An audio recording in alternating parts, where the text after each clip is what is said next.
Francis Chan gave away millions. He walked away from a megachurch he built from nothing.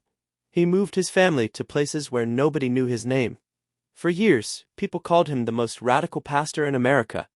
But then he started appearing alongside figures his own followers didn't trust. His teachings on communion sparked accusations. His house church movement struggled in ways he never expected, and the pressure on his family became impossible to ignore. Now, at 58, the man who told everyone else how to live for God is facing questions about his own path. The answers aren't what anyone expected. The weight of loss? Francis Chan's life began with loss before he even understood what loss meant. Born August 31, 1967, in a small San Francisco apartment, his mother died from hemorrhaging during labor. He grew up hearing about her but never seeing her. There wasn't a single photograph in family albums. The only images he later found were old ministry pictures from Hong Kong. His father raised 3 small children alone in a foreign country. When Francis was still a boy, the pressure became too much. He was sent across the ocean to Hong Kong to live with his Buddhist grandmother. She burned paper offerings for the dead and warned him that spirits watched everything. He slept on a thin mat, listening to festival drums as paper money burned in the streets. Letters from home rarely came. Just as life felt stable again, tragedy struck. At 8 years old, his stepmother died in a violent car crash on a Los Angeles freeway. Francis rode with his father to the morgue to identify her body. It was one of the few times he felt physical comfort from the man who raised him. 3 years later, on his 12th birthday, his father died after a short battle with cancer. No cake, no candles, only hospital sounds fading into silence. His mother died at his birth, his stepmother when he was 8, his father at 12. Each loss stripped away another layer of safety. High school brought another shock. An uncle shot his wife before turning the gun on himself.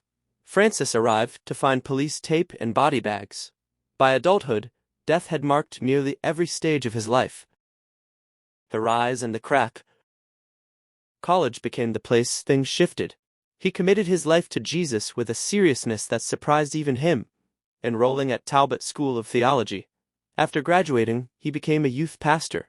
But inside, he felt divided. The gap between who he was and who he claimed to be became unbearable.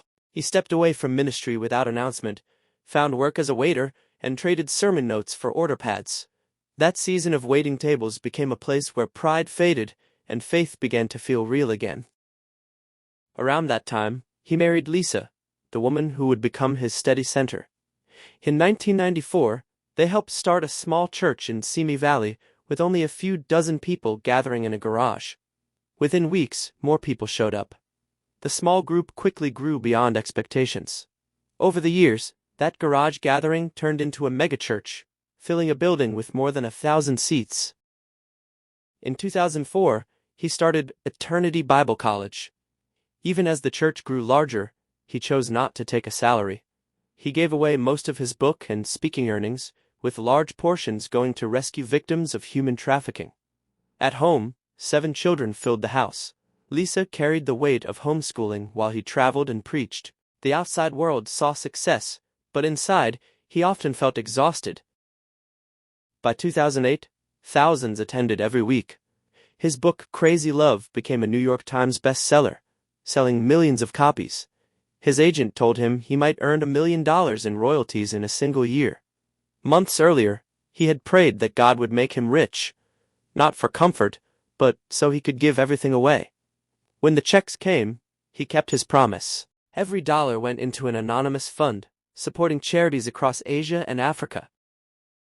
Yet the more famous he became, the more uneasy he felt. After visiting poor villages in Uganda, he downsized his home from 2,000 square feet to half that size. He gave away half his personal income. Some pastors said he was taking things too far. Chan asked why simple obedience to Jesus sounded strange when Jesus had told people to sell everything and follow him. The resignation that shook thousands. On April 18, 2010, standing before thousands at Cornerstone Church, he announced he was stepping down as pastor. He said the megachurch model wasted the spiritual gifts of too many believers. Some in the audience cried, others sat in silence. Soon afterward, he sold his house and moved into a simpler life, focused on small house churches in San Francisco. Looking back, the rise of Cornerstone had been remarkable, from 30 people in a garage to one of the largest churches in Ventura County. But Chan worried that most people felt anonymous, part of a crowd instead of a family. He wondered whether Jesus or Paul would have built something so large. The house church struggle. When he first spoke about house churches, the idea sounded beautiful: small groups meeting in homes, close relationships, shared responsibility. Reality turned out harder. He later admitted he had been too idealistic. Small groups brought their own struggles. Personal differences became more visible. Conflicts sometimes lasted longer because people stayed close. Some groups struggled to grow, others slowly faded. A number of people eventually returned to larger churches where expectations felt lower. Yet, even with those disappointments, he found a kind of peace that had been missing during his years of public success. The pressure to impress crowds began to fade. The work felt less polished but more honest. The family strain. These changes touched his family deeply. He and Lisa moved their household away from church fame into places where few people recognized them. Their children grew up seeing both sides, the attention of a well-known ministry, then watching their parents leave that attention behind. Lisa later shared how exhausting it was to raise 7 children while traveling constantly and trying to meet impossible expectations. Behind the scenes, she struggled with deep discouragement and moments of despair, even while appearing strong in public. The contrast between the admired ministry family and the private pressure they carried revealed how costly their lifestyle had become. The controversies that followed. In 2019, Chan spoke at a large event where he shared the stage with well-known charismatic leaders, including Benny Hinn, Todd White, and Bill Johnson. Photos of him greeting them warmly spread quickly. Critics accused him of supporting teachings he had once rejected. Chan responded that he received hundreds of invitations each year and often spoke in places, hoping to reach people who rarely heard clear teaching. He admitted he had not researched every speaker carefully. The debate divided many who had once admired him. That same year, he shared a story from a remote Asian village where he said he prayed for sick people and saw them recover immediately. Supporters celebrated the miracles. Skeptics questioned the lack of evidence and worried he was drifting into exaggeration. Early in 2020, he sparked another wave of discussion when he preached about communion, saying he had come to believe that Christ was truly present in the bread and wine in a deeper way than he once understood. Some welcomed the emphasis on unity and reverence. Others feared he was moving toward Catholic teaching. Rumors spread that he might eventually convert, though he continued to describe himself as Protestant. The quiet shift in 2026. In early 2026, Chan shared something unexpected.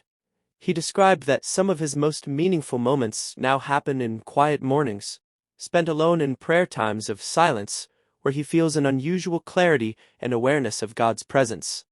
Even after decades of ministry, he said those quiet hours still feel alive and fresh. This revelation arrives as a new documentary about his life. Chan, the Reluctant Radical, premieres at the Sundance Film Festival's virtual sidebar. The film, which follows his journey from megachurch fame to obscurity and back again, has sparked renewed debate among evangelicals about the nature of faithful leadership. Some call him a prophet, others say he's lost his way. The documentary captures both perspectives without easy resolution. Meanwhile, the house church network he started, now called We Are Church, continues to operate in over a dozen cities, but Chan is no longer its primary leader. He stepped back from that role in late 2025, telling close friends that he needed to stop building and start waiting. He has not announced a new project. He has not signed a new book deal. For the first time in 40 years, Francis Chan has no public platform. The Unresolved Question. His journey remains unfinished. The man who once filled stadiums now meets with small groups in living rooms. The pastor who told everyone else how to live now admits he doesn't have all the answers. In a recent podcast appearance, his only interview in the last 14 months, he said, I used to think I knew exactly what God wanted from everyone. Now I'm just trying to figure out what He wants from me today. For a generation of believers who grew up on crazy love and forgotten God, this uncertainty is unsettling. The man who wrote about living dangerously for Jesus now speaks about silence and waiting.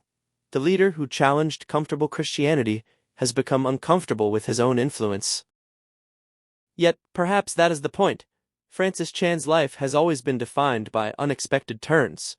Loss that should have destroyed him, success that didn't satisfy him, and a willingness to walk away from everything he built. Whether that makes him a fool or a prophet is a question only time will answer. What's clear is that the man who once told everyone else how to follow God is still learning how to follow Him himself. And for now, that's enough.